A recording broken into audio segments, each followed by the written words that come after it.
Assalamualaikum warahmatullahi wabarakatuh. Nah, kembali lagi sama saya Widya Kusumawardani. Nah, hari ini kita mau bahas mengenai makna proklamasi kemerdekaan, ya. Yang mana minggu lalu kita udah membahas mengenai bagaimana sih jalannya proses panjangnya proklamasi ini bisa kita laksanakan, ya. Minggu lalu kita udah bahas tentang itu. Nah, bagi yang mau videonya bisa cek di link yang di atas, ya. Saya taruh linknya di atas. Nah, oke. Materi ini masih menyangkut ke materi bab 6. Materi bab 6, pelajaran PPKN kelas 7. Kita lanjut. Oke, kalau kita membahas tentang proklamasi, ya, kalau kita membahas tentang proklamasi, pasti kita semua udah ingat, kita udah tahu bahwa proklamasi ini muncul pada tanggal 17 Agustus 1945. Nah, pada tanggal 17 Agustus 1945 inilah kita melaksanakan proklamasi, mana kemarin kita udah bahas bahwa sebelum tanggal 17 Agustus ini, pada tanggal 16-nya ada peristiwa Rengas Dengklok. Nah, masih ingat kan apa peristiwa Rengas Dengklok? Nah, peristiwa Rengas Dengklok ini yaitu penculikan Soekarno-Hatta ataupun golongan tua untuk golongan muda itu supaya bisa berdiskusi. Nah, kenapa harus membawa Soekarno dan rekan-rekannya ke Rengas Dengklok? Itu supaya golongan muda mudah untuk berdiskusi dengan golongan tua, ya. Jadi supaya golongan tua itu tidak dapat hasutan. Nah, itu tujuan dari diadakannya Rengas Dengklok. Ya, ini tujuan dari Rengas Dengklok. Nah, kita kembali lagi. Jadi, kalau kita berbicara tentang proklamasi, ya, kalau kita bisa berbicara mengenai proklamasi, nah, itu memiliki makna, ya. Jadi sesuatu itu pasti ada maknanya, ya. Proklamasi itu menyatakan bahwa bangsa Indonesia ini telah menyatakan kepada dunia maupun kepada bangsa sendiri bahwa Indonesia telah merdeka. Nah, jadi setelah adanya proklamasi ini, kita udah menyatakan kepada seluruh dunia ataupun dunia luar maupun kepada diri sendiri, ya, maupun kepada bangsa sendiri bahwa kita ini sekarang sudah merdeka. Nah, artinya apa? Kalau kita sudah merdeka, itu tidak ada lagi negara yang boleh mengganggu kedaulatan kita. Nah, ini kedaulatan kita, ya. Jadi dengan adanya proklamasi itu menandakan bahwa ini loh kami Indonesia sekarang. Nah, kalian tidak bisa mengganggu kami lagi karena kami sekarang sudah berdaulat gitu. Oke, kita lanjutkan. Nah, tadi yang dijelaskan itu makna proklamasi secara umum, ya. Makna proklamasi secara umum atau secara luas. Nah, sekarang kita mau membahas makna proklamasi ini dilihat dari beberapa aspek. Jadi sekarang kita mau melihat proklamasi dengan menggunakan suatu kacamata, ya. Nih gambar kacamata. Jadi kita mau melihat makna proklamasi jika kita melihatnya dari berbagai aspek, dari aspek yang berbeda. Oke, sekarang kita di sini mau membahas beberapa aspek. Itu ada dilihat dari aspek hukum, dilihat dari aspek historis, dari aspek sosiologis, dari aspek kultural, dari aspek politis, dan yang terakhir dari aspek spiritual. Nah, kita lihat dulu gambar ini, gambar yang saya tampilkan. Nah, di sini menyatakan, di sini dapat kita lihat seperti inilah kira-kira suasana saat proklamasi ini dibacakan, ya. Nah, ini Soekarno saat sedang membacakan proklamasi. Ya, proklamasi itu dibacakan jam 10 WIB. Nah, pada hari Jumat, di mana? Di kediaman Jalan Pegangsaan Timur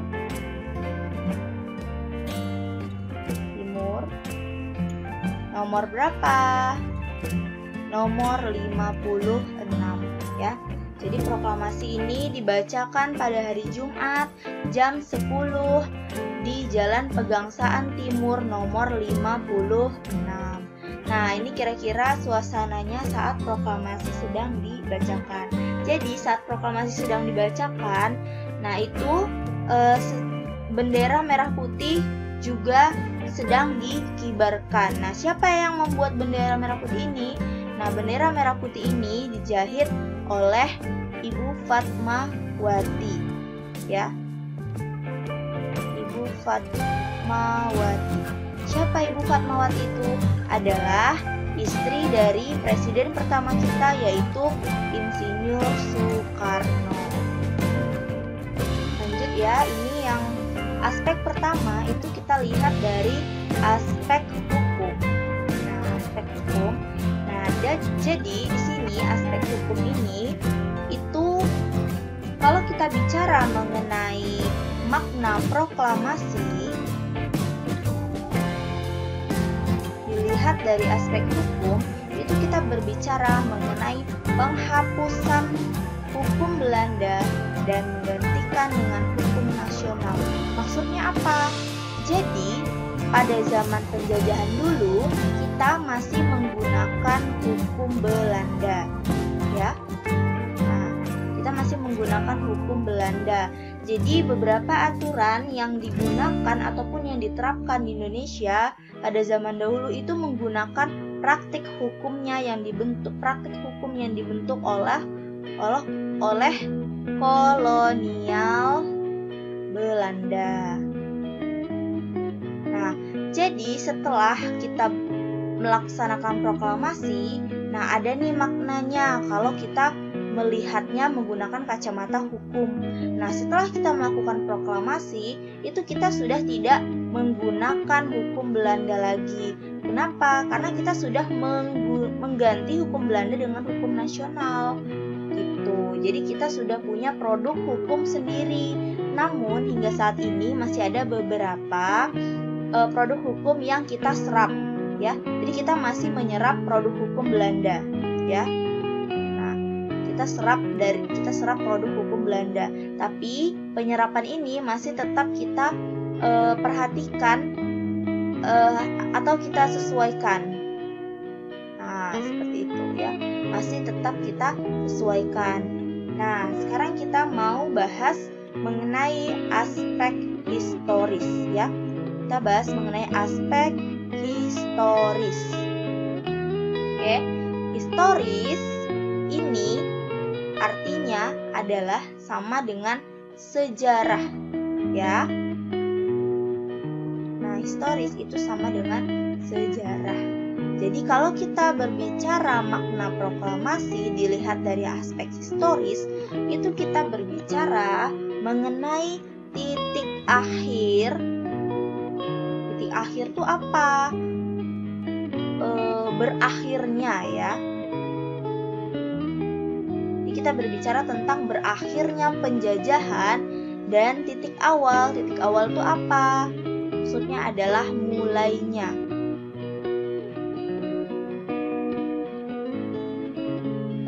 Kalau melihat dari aspek historis, kita berbicara tentang berakhirnya penjajahan dan mulainya Indonesia menjadi negara yang merdeka. Seperti itu, ya. Jadi istilahnya aspek historis ini terletak di tengah-tengah. Jadi ini aspek historis. Ini kalau kita melihat ke belakang, nah disinilah penjajahan. Nah, kalau kita melihat ke depan, disinilah kemerdekaan.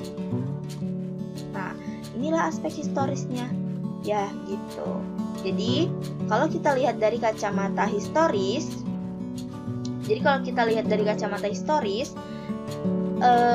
proklamasi itu menandakan berakhirnya penjajahan dan menandakan bermulanya negara merdeka. Seperti itu ya. Sekarang kita berbicara mengenai aspek sosiologis ya. Nah, sosiologis.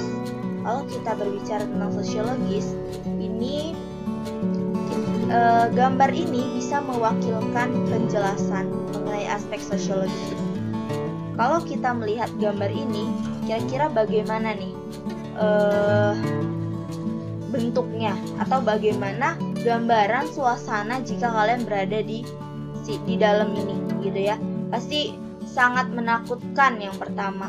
Terus yang kedua gelisah ya, menakutkan, gelisah, pokoknya dalam keadaan yang tidak tenang. Nah, jadi kalau kita kembali lagi, kalau kita berbicara mengenai aspek sosiologis ini ya, itu kita bicara mengenai perubahan. Nah, jadi di sosial, di masyarakat itu kondisinya sudah berubah. Berubah dari mana? Kita dulu dari bangsa yang terjajah, kita berubah menjadi bangsa yang merdeka. Itu maknanya jika kita melihat dari kacamata sosiologis, bahwa dahulu negara Indonesia itu masih negara yang terjajah. Sekarang setelah adanya proklamasi ya, kita berubah nih dari bangsa terjajah, kita berubah menjadi bangsa yang merdeka. Seperti itu. Jadi kondisi negara kita sudah tidak seperti ini lagi. Kita lanjut ke aspek kultural ya. Ini aspek kultural. Nah, kultur itu sama dengan budaya ya. Kultur itu sama dengan budaya. Jadi kalau kita berbicara mengenai aspek kultural, kita berbicara mengenai perubahan juga. Tapi perubahan apa sekarang? Perubahan budaya ya. Sekarang kita membahas mengenai berubahnya budaya. Jadi dulu saat masih masa penjajahan itu mengenal istilahnya sebutan pribumi ya. Nah, mengenal istilahnya sebutan pribumi. Namun sekarang setelah adanya kemerdekaan atau setelah dilakukannya proklamasi, itu sebutan pribumi sudah tidak ada lagi. Maksudnya sudah tidak digunakan lagi seperti itu. Jadi kita sudah sudah menjunjung ataupun mengakui adanya persamaan. Apa aja persamaannya? Itu persamaan hak, terus itu persamaan kewajiban. Nah, selanjutnya itu persamaan derajat, harkat, dan martabat. Nah, gitu. Jadi proses proklamasi ini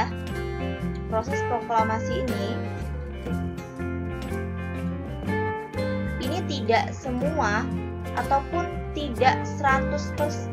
Proses proklamasi ini tidak dilakukan hanya oleh orang Indonesia asli ya. Nah, jadi di sini masyarakat Tionghoa, terus tuh masyarakat Arab ya, yang keturunan Indonesia itu punya andil untuk kemerdekaan Indonesia, untuk proklamasi kemerdekaan. Nah, jadi makanya setelah adanya proklamasi itu tidak ada lagi sebutan pribumi ya, karena kita sudah mengakui persamaan. Persamaan apa aja? Ini dia. Persamaan hak, persamaan kewajiban, derajat, harkat maupun martabat. Seperti itu. Oke, kita masuk ke aspek politis.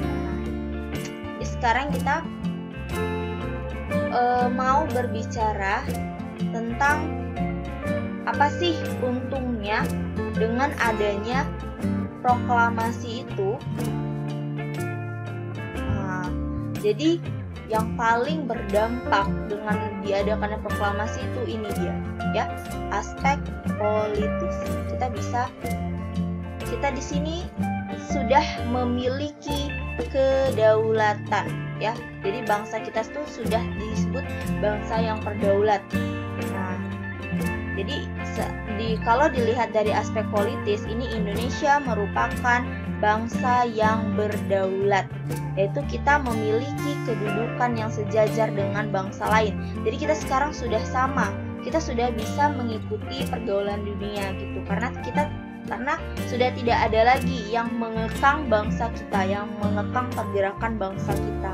Jadi itulah kenapa sih dulu para pemudanya sangat gentar untuk membuat proklamasi gitu, untuk mewujudkan proklamasi, karena ini yang mau kita capai.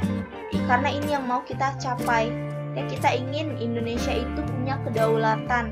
Jadi Indonesia itu bisa melakukan semuanya.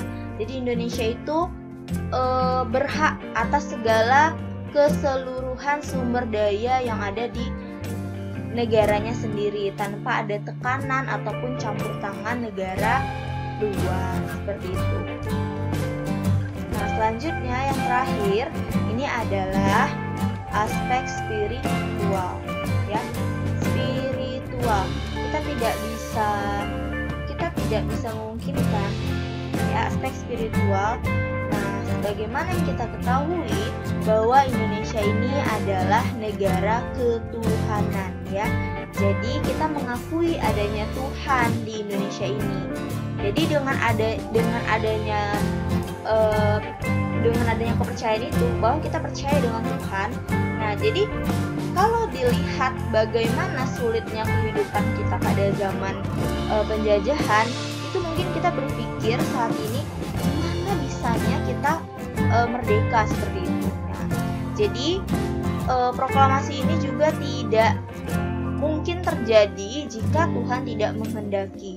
Ya, jadi kalau dilihat dari aspek spiritual, itu proklamasi yang kita peroleh itu merupakan berkat, ya, merupakan berkat ataupun rahmat dari Tuhan yang Maha Esa. Ya, jadi saya ulangin sekali lagi, kalau kita melihat proklamasi dari aspek spiritualnya, yaitu bahwa proklamasi yang diperoleh itu merupakan berkat dari rahmat Tuhan yang Maha Esa. Jadi kita di sini mendapatkan bantuan, ya. Nah, kita di sini mendapatkan bantuan dari Tuhan yang Maha Esa. Oke, terima kasih telah menonton. Semoga penjelasan saya dapat dimengerti. Nah, bagi yang masih belum mengerti, jangan lupa silahkan bertanya di kolom komentar. Terima kasih telah menonton. Jangan lupa subscribe, like, komen, dan bagikan ke seluruh sosial media yang kalian punya. Akhir kata saya ucapkan Assalamualaikum warahmatullahi wabarakatuh.